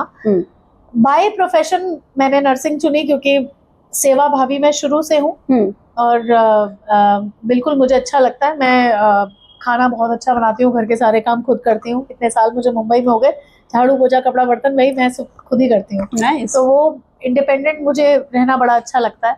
और मुझे ये लोगों को बताना था कि भाई आप कर सकते हैं, उठ सकते हैं, क्योंकि मैंने अपनी मदर को बचपन से करते हुए देखा है। तो मुझे लगा यार ये मरहम लगाने वाला काम तो सबसे बढ़िया है। और मदर को देखते देखते पता नहीं शायद इनबिल्ट ऐसा था कि कोई घिन किसी चीज से नहीं आती, कुछ नहीं। मैं घर में सबसे पहले हूँ कि कुछ कहीं गिर गया तो नाली में सबसे पहले हाथ डालने वाला आदमी मैं। अच्छा। तो मैं बिल्कुल इस टाइप की देसी हूँ। किचन में काम करना, सब चीजें करना। तो मेडिकल फील्ड चुनना बहुत जिगरे की बात है। वो खून खच्चड़ और वो सब चीजें विटनेस करना आसान नहीं है, बहुत जिगरा चाहिए आपको, और सेवा भाव होगा तभी आप दिल से करेंगे, है ना। नहीं तो सिर्फ प्रोफेशन सोच के जो लोग होते हैं, बिरले होते हैं जो चुनते हैं डॉक्टर नर्सिंग ये प्रोफेशन चुनते हैं। तो मैंने चुना, लेकिन आप सोचो कि जब मेरी नर्सिंग पूरी होगी तो मैंने अपने पेरेंट्स को बोला, मैंने कहा पापा यार अभी मैं बहुत हो गया, 4.5 साल हमने 7 बजे से सुबह 1:30 बजे तक वार्ड में ड्यूटी की है, और फिर क्लिनिकल्स किए हैं 4 बजे तक, अपने थ्योरी जो किए हैं क्लिनिकल्स के बाद। तो हम तो नौकरी की तरह ही कर रहे थे ट्रेनिंग, 4.5 साल की। सफदरजंग बहुत बड़ा हॉस्पिटल है, क्राउडेड। तो मैंने कहा पापा यार मैं यूनिफॉर्म में सिमट के नहीं रहना चाहती, अब ये जो कला है वो तो मेरे हाथ में, मदर मेरी थी, तुमने अगर ये बीच में छोड़ा, ये ड्रॉप आउट का जो फैशन है ना, ये नहीं चाहिए, ये नहीं किया तो कुछ नहीं करने दूंगी, शादी करूंगी सीधे। तो भाई मैं डर के मारे मैंने कहा नहीं ये तो करना ही पड़ेगा। ट्रेनिंग पूरी की सक्सेसफुली, और फादर को बोला, मदर को बोला, मैंने कहा अभी आपने मुझे इतने प्यार से गाना नाचना सब कुछ सिखाया, आपने मुझे मैं रहने दिया। आज भी कोई शादी का प्रेशर कुछ नहीं, वो बोलते हैं जो जिंदगी में अच्छा लगे, जिस चीज में मन आपका राजी हो वो करो। तो मैंने बोला कि मुझे बॉम्बे जाना, बोला हाँ चलो ठीक है। तो ईश्वर करे कि हर इंसान को, हर बच्चे को, हर कलाकार को ऐसे पेरेंट्स मिले, क्योंकि कलाकार की जिंदगी आसान नहीं होती और साथ बड़ा जरूरी होता है। तो मुझे वो मिला है हर कदम पे, मैं जिंदा हूँ उनकी वजह से एक्चुअली। ये बीच में बहुत इमोशनल फेज भी आया था शिखा, जब आपको ब्रेन स्ट्रोक हो गया था, अगर मैं गलत नहीं हूँ तो। जी। How did you manage that, what happened exactly and how did you get that, what was the reason? Covid में आपको पता ही होगा कि मेरी जो नर्सिंग वाली इमेज है वो ज्यादा तब सामने आई जब मैंने कोविड के दौरान महाराष्ट्र में काम करना चूज किया। हालांकि मुझे दिल्ली सब बुला रहे थे, मेरे बैचमेट्स और कई लोग थे जो बोल रहे थे कि भाई दिल्ली से पढ़ी हो, फ्रेंड्स बोल रहे थे कि दिल्ली में आना चाहिए, दिल्ली में काम करो, फैमिली है। मैंने बोला नहीं, ये मेरी कर्म भूमि है, अब जीना मरना सब यहीं पे है, अगर आखिरी यही है तो फिर यहीं पर। तो मैंने यहीं का एक बीएमसी हॉस्पिटल चुना काम करने के लिए, और साल भर कुछ 10-11 महीने काम करने के बाद फाइनली, क्योंकि मैं एक ऐसी इकलौती नर्स थी जिसको बहुत डांट भी पड़ती थी, और मैं पेशेंट से ना बिल्कुल भी डिस्टेंस नहीं मेंटेन करती थी। मैं बहुत हक करना उन्हें, क्योंकि कलाकार भी है ना अंदर, तो गाने सुनाना, मॉरल सपोर्ट, और इसीलिए मुझे सिर्फ 3 महीने में पेशेंट काउंसलर बना दिया गया था। पूरे हॉस्पिटल में नीचे से ऊपर तक मैं काउंसलिंग करती थी, जो भी पेशेंट्स बहुत ज़्यादा डरे हुए वीक होते थे, सब चीज़ें। तो वो दौर बड़ा मुश्किल था, वापस जाना बड़ा मुश्किल होता है वहाँ पे, कि हम एक एक रात में हम इतनी इतनी डेड बॉडीज देख रहे हैं। अपने लोग ही एक्सेप्ट नहीं कर रहे थे अपनों को। इवन हमारे मेडिकल फील्ड के भी कई ऐसे लोग थे जो नहीं फील्ड पे उतरना चाहते थे काम करने के लिए, लेकिन मुझे लगा कि मेरे पास डिग्री है, मैं नवोदित अभिनेत्री हूँ, तो पैसे अगर मेरे पास करोड़ होते मैं दे देती, लेकिन डिग्री है तो मुझे भी अपनी फ्रेटर्निटी को, अपनी मदर को ज्वाइन करना चाहिए। क्योंकि हम शपथ लेते हैं कि जरूरत में हम, उससे बड़ी जरूरत तो शायद हमारी पीढ़ी ने देख ली, अभी तो दोबारा वो टाइम कोई देखे ना देखे, ईश्वर ना करे देखे, तो ऐसा शायद 200 सालों में एक बार होता है पेंडेमिक। तो काम करने के बाद कोविड हुआ, और कोविड में भी मैं 2 महीने अपने हॉस्पिटल में एडमिट रही अकेली। मेरे जो मेट्रन थी स्मिता जी, उन्होंने बड़ा, स्मिता देशपांडे, बड़ा उन्होंने ख्याल रखा, सारी सिस्टर्स ने मेरा ख्याल रखा, घर से खाना वाना लाते थे। 36 मेरी शुगर चली गई थी, बिल्कुल कॉमा में जाने का रिस्क है, इतनी लो शुगर चली गई थी कि मैं बेहोश ही रहती थी। तो 1-1.5 महीना मेरी मदर से कांटेक्ट में रहे, मदर बहुत तड़प रहे थे आने के लिए, उन्होंने कहा आपको अंदर तो आने नहीं देंगे कोविड वार्ड में, फ़ायदा नहीं है। तो चलो फाइनली 1-1.5 महीने बाद मैं ठीक होके घर पहुंची, और मदर मेरे आ गए मेरा ख्याल रखने के लिए कि चलो वीकनेस हो गई है, ये हो गया, अभी बिल्कुल मुझे स्ट्रिक्टली मना कर देगी, नहीं अब ज्वाइन नहीं करना है आपको वापस, आप बिल्कुल अपना ख्याल रखें। तो मैंने कहा ठीक है चलिए, लेकिन मेरे ख्याल से 10 दिन के अंदर अंदर मुझे ब्रेन स्ट्रोक आया, और मेरा चेहरा भी टेढ़ा हो गया था, बिल्कुल शक्ल बदल गई थी मेरी, और सीधा हिस्सा बिल्कुल काम नहीं कर रहा था। गवर्नमेंट की तरफ से ही मेरा सारा ट्रीटमेंट हुआ, क्योंकि बिल्कुल सिंपल फैमिली से आते हैं। शुरू में कोकिला में एडमिट किया था कुछ देर के लिए, पर बिल्कुल अफोर्ड नहीं कर सकते, वो अर्जेंसी थी तो उसके लिए भी बहुत ज़्यादा बिल बन गया था। लेकिन फिर मेरे जो हॉस्पिटल स्टाफ थे उन्होंने कांटेक्ट किया, बीएमसी कमिश्नर की तरफ से मेरी मदर से कांटेक्ट किया गया। लेकिन वो जो टाइम था ना, वो आम इंसान के लिए तो है भयावह, लेकिन एक कलाकार जो अपने आप को खिला हुआ देखता है, आप अपने, चेहरा सब कुछ है ना, बिल्कुल है ना, तो बोल ना पाना, मैं तो सिंगर भी थी, और मुझे लगा कि यार अब खत्म हो गया सब। वो बड़ा ही दर्दनाक फेज था मेरे लिए, और उस पूरे फेज में ना मेरी मदर जो मेरे साथ रही है, मैं बता नहीं सकती आपको कि कैसे उन्होंने, मैंने हार मानी है बहुत बार, मैंने तो सुसाइड करने की भी कोशिश की, आप अगर देखेंगी तो उसी दौरान। हाँ, ये 57 टाके हैं, ये स्टिचेस हैं जी, ये ऐसे ऐसे आपको स्टिचेस दिखेंगे। हाँ, तो क्योंकि आप जब ऐसे किसी के बिसर हो जाते हैं ना, तो अच्छा नहीं लगता आपको, अगर ठीक ठाक आदमी अपाहिज हो जाए और आपको टॉयलेट, बाथरूम, हर चीज डिपेंडेंट है आप, और एक बुजुर्ग को आप देख रही हैं, मदर को करते हुए देख रहे हैं आप, कुछ नहीं हो रहा है, ऐसे ही चल रहा है, तो आपको लगेगा यार क्या करना है, जिंदगी खत्म करो। लेकिन मेरी मदर बहुत वो सपोर्ट नहीं करती इन सब चीज़ों को, उन्होंने मुझे बिल्कुल इस तरह से वो किया कि नहीं, तुम पर मेरा हक है, मैंने तुम्हें पेट में रखा है, तुम तुम्हारे नहीं हो, तुम मेरे हो, तो तुम्हें लड़ना है। लोगों के हाथ पैर कट जाते हैं तो वो ओलंपिक्स में भागते हैं, भाग लेते हैं, चमकते हैं, तुम्हारे हाथ पैरों में जान नहीं है, आ जाएगी। तो मैं जब उस टाइम की बात करती हूँ तो मुझे मेरे लिए, मैं वहाँ वापस पहुँच जाती हूँ, मुझे वो आईसीयू की बीप सुनाई देती है, क्योंकि मैं एक लंबा समय आईसीयू में रही हूँ। कितने दिन रहे होंगे? महीने ऑफ कोर्स, मैं तो 2-3 महीने आईसीयू में, KEM हॉस्पिटल में मेरा पूरा ट्रीटमेंट चल रहा था। अच्छा। डॉक्टर नितिन डांगे के अंडर, सबसे बड़े न्यूरोलॉजिस्ट हैं, और गवर्नमेंट की तरफ से ही चल रहा था, और मतलब बहुत मुश्किल था। शॉक थेरेपीज थी, साइकेट्री ट्रीटमेंट चल रहे थे, हर तरह से चल रही थी चीज़ें, क्योंकि सबको था कि यार ये एक्ट्रेस होगी, इसके दिमाग पे बहुत फर्क पड़ेगा, और पड़ रहा था। मैं ये सोच रही थी कि अब कुछ बाकी नहीं है, क्योंकि लोगों के लिए रहा होगा कोविड कुछ अलग, मेरे लिए बहुत अलग रहा। मुझे मन में यही चलता रहा कि अच्छा करने का सिला ऐसा मिलता है क्या, पता नहीं, क्योंकि वो आपका ऐसा भोला सा मन होता है ना, तो आपको लगता है कि क्या किस चीज़ की सज़ा मिल रही है, और आपने तो अच्छा ही किया है, मतलब तब लोगों की मदद की है जब लोग अपने घर वालों को एक्सेप्ट नहीं कर रहे, छोड़ दिए थे। हाँ, छोड़ दिया था। तो मुझे लगा कि क्यों हो रहा है मेरे साथ ऐसा। तो मेरी मदर बोलती नहीं बेटे ऐसा नहीं है, भगवान और हिम्मत दे रहा है आपको। और वो मुझे कहती थी कि फिर तुम्हारी जिंदगी में कहानी क्या होगी किसी को बताने के लिए। और मुझे यकीन नहीं होता कि वाकई में, मतलब मैं आज लोगों को अपनी कहानी बताती हूँ, उस समय नहीं लगता था। उस समय लगता था मुझे कि खत्म हो गया सब।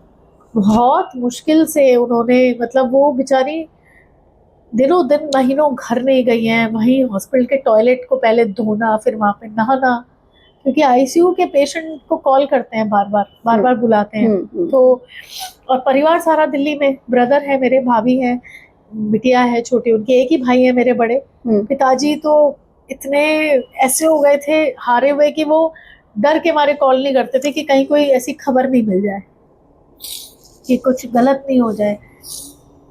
तो मैं बहुत, मेरी हालत बदतर हो गई थी, चेहरा भी खराब हो गया था। और मेरी फोटो भी आती है गूगल पे कि जिसमें मेरा चेहरा टेढ़ा है और पूरा तो उसको देख के नहीं लगता कभी कि कोई एक्टर या कुछ भी चीज़ें वापस आएंगी। मुझे लगता था सब खत्म हो गया, लेकिन वो हमेशा मेरे कानों में बोलती रहती थी कि नहीं, अभी बहुत कुछ बाकी है, तुम मेरी हो और हम मिल के लड़ेंगे। और वाकई में मिल के हमने लड़ाई की। और मैं जब घर गई थी हॉस्पिटल से डिस्चार्ज होके, तो भी मैं कुछ खास चलती फिरती नहीं थी, ऐसे बिल्कुल बिल्कुल कछुए की चाल चलती थी। कछुआ रखा है आप तो और खाना बहुत घंटों चबा रही हूँ।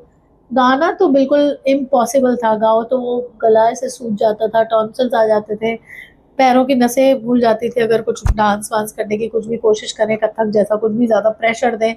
सुबह उठे तो कंधा जाम है, ये जो चेहरा है मेरा, ये बहुत समय तक मतलब जैसे होता ना सेंसेशन नहीं रहता, तो वो चीज रही इसमें। अच्छा, पता ही नहीं चलता था बहुत समय तक, सुन रहता था बहुत। तो बहुत सी ऐसी परेशानियां। तो मैं कम से कम 2-2.5 साल, दुनिया नॉर्मल हो गई, सारे एक्टर्स काम करने लगे, मेरे इंस्टा पे फैंस बोल रहे हैं कि मैम अच्छा करने वाले के साथ बुरा ही होता है, आपने क्यों किया, देखो सारे एक्टर्स काम करने लग गए वापस, ये हो गया वो हो गया।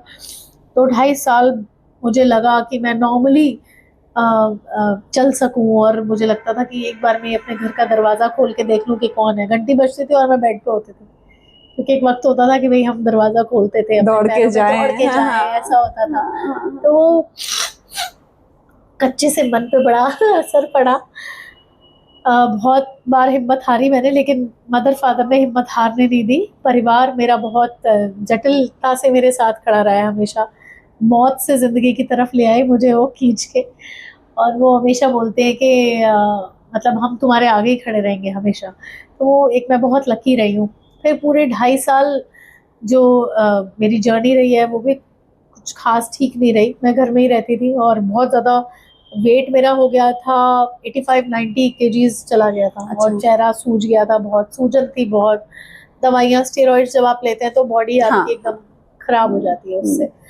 तो एक्टिंग करने का तो कोई सपना या कोई चीज़ बची नहीं थी अंदर। ऐसा लगता था अब तो कहाँ एक्टर जैसे दिखती ही नहीं हूँ, वैसा ही नहीं है। और ये बात मोटे पतले की नहीं थी, बात थी बीमार होने की, बीमार और मेंटली भी हार चुकी थी। वो चीज थी, क्योंकि जब आप अपना कुछ खो देते हैं ऐसा, है ना, रूप रंग शरीर, बेसिक ही शरीर आपका साथ नहीं दे रहा, तो फिर क्या ही होगा। तो वैसा हुआ मेरे साथ। फिर मुझे लगा कि जब मेरे फैंस के बहुत सारे मैसेजेस आए और मेरी मम्मी ने बोला कि ऐसे हार नहीं मानते, तुम कहाँ सोचती थी कि मैं खड़ी नहीं हो पाऊंगी, आज तुम खड़ी हो, चल रही हो। और ईश्वर उन्हीं की मदद करता है जो खुद की मदद करते हैं। जब मैं अपने फैंस की, परफेक्टली है ना, परफेक्टली, क्यों कहते हैं कि हिम्मत मर्दा तो मदद खुदा। और मैंने देखा कि जब मैंने ठानी कि नहीं, मुझे वापस शिखा मल्होत्रा से मिलना है, इस बार पहले से बेहतर एक और पंख के साथ, तो मैंने अपना सफर शुरू किया। और बहुत मुश्किल था यार। एक एक वक्त अगर आज कोई मुझे कहे कि वापस से जियोगी, नहीं जी पाऊंगी मैं। उतना वेट कम करना, और क्योंकि वेट की वजह से बहुत प्रॉब्लम्स हो रही थी, बहुत सारी चीज़ें की, मदर ने साथ दिया। उतना पैसा नहीं था फाइनेंशियली, उतने वो थोड़ी है कि अंबानी जी से वो है रिश्तेदार है उनके के मतलब डाइटिशियन 3-4 लाख का बिल बताते हैं यहाँ पे, सब करते हैं। तो मैंने बिल्कुल देसी तरीके से सात्विक हो गई मैं, जीरो ऑयल, ठंडी पट्टी, गर्म पट्टी और एनिमा लेना, क्योंकि नर्सेज है तो पता ही था कि एनिमा लेते हैं और आपका गट क्लियर होता है, इंटेस्टाइन क्लियर होता है, फिर आप एक नई जर्नी शुरू करें। तो वैसा मैंने शुरू किया। सात्विक तो चलो आज चला है, लेकिन हमारी मदर तो शुरू से ही ज्वार, मक्का, रागी सब की रोटियां बनाते हैं, खाते हैं। और दादी नानी क्या करते थे, 6 बजे खाना खा के 8 बजे सो गए, ऐसे ना 7 बजे खाना खा, प्रॉपर रूटीन। मैंने वही सारी चीजें फॉलो करते करते करते सिर्फ योगा के दम पे, इसलिए कहते हैं योगा से ही होगा। और एक कलाकार के लिए योगा मुझे लगता है ज्यादा एक बेहतरीन चीज है बजाय जिम के। जिम आपको स्टिफनेस देता है, स्टिफ बनाता है, और योगा आपको लचक देता है, फ्लेक्सिबिलिटी देता है। तो मुझे अच्छा लगा अपने लिए, मेरी बॉडी पे सूट किया। हमेशा से बचपन से मैंने खूब योगा किया है। तो ऐसा मेरा सफर रहा। और फिर अचानक एक दिन, मतलब मैं, और मुझे फैंस जब डीएम करते थे कि मैम जो अच्छा करता है उसका बुरा ही होता है, तो मैं बताना चाहती थी कि नहीं, ऐसा नहीं होता, ऐसा नहीं है। आपके कर्म आपके साथ ही चलते हैं, आप अच्छा करेंगे तो अच्छा ही मिलेगा। अगर कुछ तकलीफ मिली है तो मतलब वो प्रारब्ध है, वो किसी ना किसी कर्म का फल मिला ही है।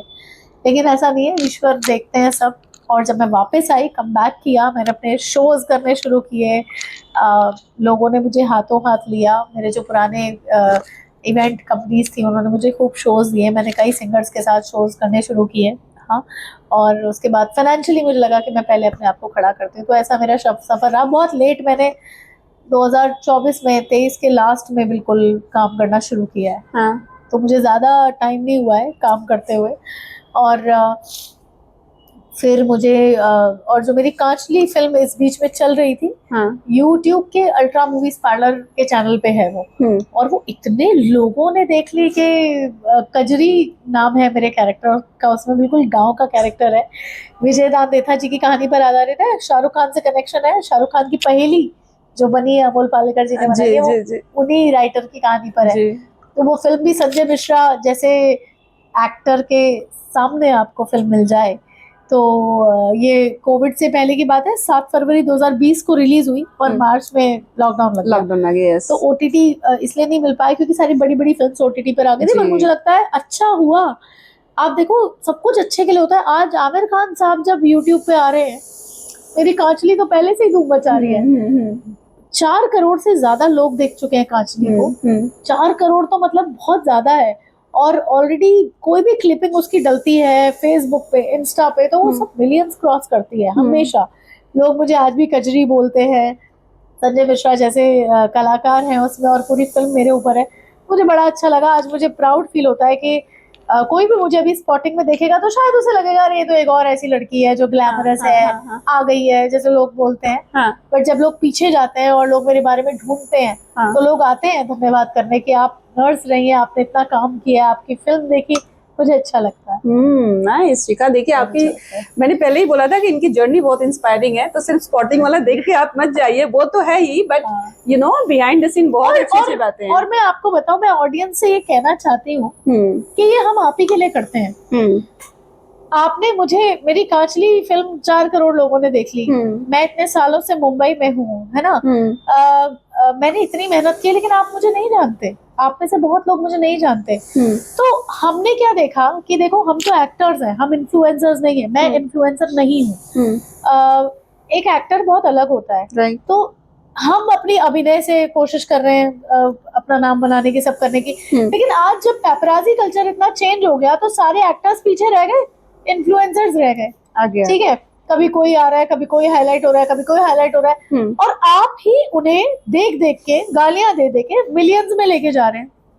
तो फिर करना ही पड़ेगा ना, ये आप ही का प्रेशर है हम पर, जो हम ऐसा कर रहे हैं ताकि आपको फाइनली तो पता चले कि शिखा मल्होत्रा कौन है।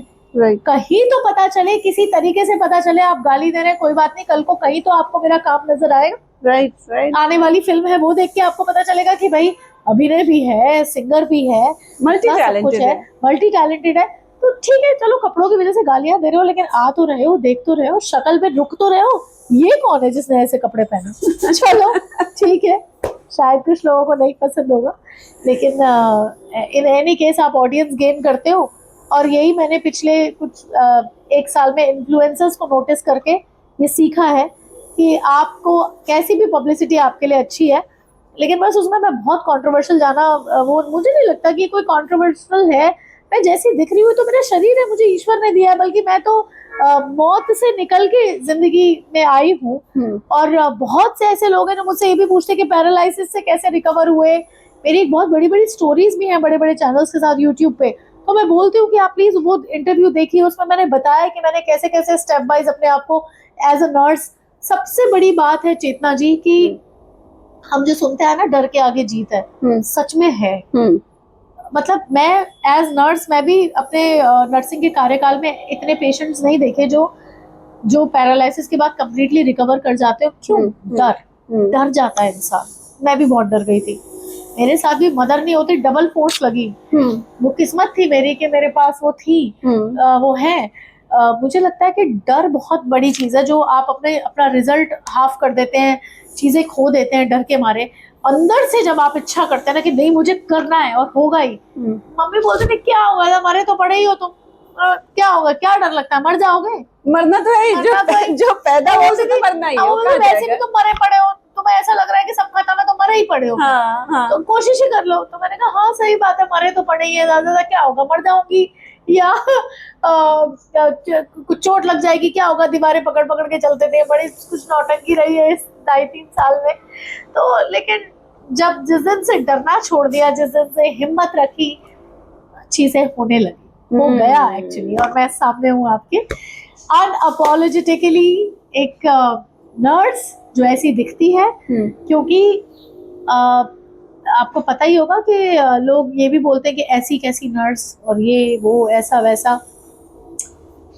जब हम वार्ड में होते हैं तो बहुत अलग स्वरूप होता है, बाल बंधे होते हैं, आपकी यूनिफॉर्म होती है, सब होती है। लेकिन ये मेरी निजी जिंदगी मेरी है, मैं अभिनेत्री भी हूँ, ये मेरा दूसरा पहलू है।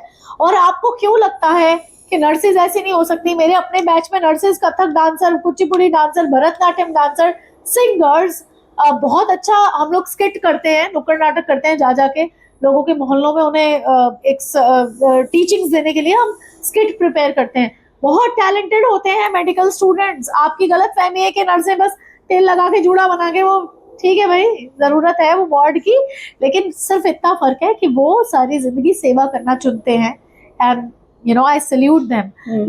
मैंने इसे अपना करियर चुना, अभिनय को अपना साइड चुना, नर्सिंग को नहीं चुना, लेकिन वो लोग चुनते हैं। इसका मतलब ये नहीं कि वो ऐसे ही है। आप मतलब कैसे कह सकते हैं कि ये कैसी नर्स है? ऐसी ही नर्स है और ऐसी ही रहेगी। वो एक ड्यूटी टाइम है। हाँ। उसके बाद आप भी आम इंसान हो हमारी तरह। बिल्कुल। और मतलब मुझे गर्व है कि मैं हिंदुस्तान की इकलौती नर्स हूँ जो एक्ट्रेस है, जो सिंगर है, और इस वक्त भी मुझे पूरी नर्सिंग फ्रेटर्निटी बहुत प्यार करती है। इंडियन नर्सिंग काउंसिल की ब्रांड एम्बेसडर हूँ मैं, with due respect. T Dilip sir है हमारे जो सबसे बड़े, मुझे सब लोग अप्रिशिएट करते हैं, सारे बड़े बड़े नर्सेज, सब लोग, एवरीबॉडी लव्स मी। तो मुझे किसी के वैलिडेशन की जरूरत नहीं है, मैंने अपनी ड्यूटी निभाई है। आगे भी जरूरत पड़ेगी, और जरूरत पड़ती है जब मुझे कहीं पे भी गली मोहल्ले में भी जरूरत पड़ती है, सेट्स पे जरूरत पड़ती है, तो मैं अपनी ड्यूटी निभाती हूँ। वो मेरी शिक्षा है, कला है, कोई नहीं छीन सकता मुझसे। वो मरते दम तक मेरी ही रहेगी। मैं नर्स हूँ और रहूंगी। Well Shikha, thank you so much, बहुत मजा आया आपसे बात करके। और जैसा कि शिखा ने बताया कि इनकी जो रिकवरी वाली स्टोरी है वो लोग देखते हैं, लेकिन मैं शिखा से रिक्वेस्ट करूंगी कि हम जल्द मिलेंगे और एक बार फिर से वो रिकवरी वाली स्टोरी शिखा मेरे साथ शेयर करेंगी, ताकि जो लोग हिम्मत हार जाते हैं ना, वो इनकी स्टोरी देखकर उस हिम्मत को हम एक अलग सा सेगमेंट प्रॉपरली कर सकते हैं, जिसमें हम एज अ नर्स मैं आपको ये बताऊंगी, बताने की कोशिश करूंगी पूरी तरह से मेरी जर्नी कैसे रही, और जो भी लोग इससे जूझ रहे हैं वो और क्या क्या कर जी सकते हैं। बिल्कुल। क्योंकि उस फेज के बाद भी मैंने बहुत कुछ सीखा है, बहुत आज तक मैं रिकवरी करती आई हूँ अपने आप को, वो करती आई हूँ, रिकवर होती आई हूँ अलग अलग मायनों में। तो और हमारी फिल्म जो मानो या ना मानो आ रही है, प्लीज देखें इसको उसके लिए भी मिलेंगे हम, फिर से अरे मिलेंगे। हाँ। मिलेंगे, ये तो बिल्कुल अलग है, रहेंगे। हाँ, वो भी मिलेंगे। Definitely. Thank you so much, all the very best. I will respect you as a female कि आप इस फील्ड में इतने समय से, Thank बहुत you. लंबे समय से हैं और आज अपना खुद का प्लेटफॉर्म शुरू किया है। I wish you all the luck और बहुत बहुत हार्दिक Thank you. शुभकामनाएं। Thank you. Thank आपसे you. मिलके Thank you. बहुत अच्छा लगा। Thank you. Same and here. We should be thankful to such platforms and people जिनकी वजह से हम अपनी बात आप तक लाते हैं। सो आई Thank you. Am thankful. Thank you so much. Thank you.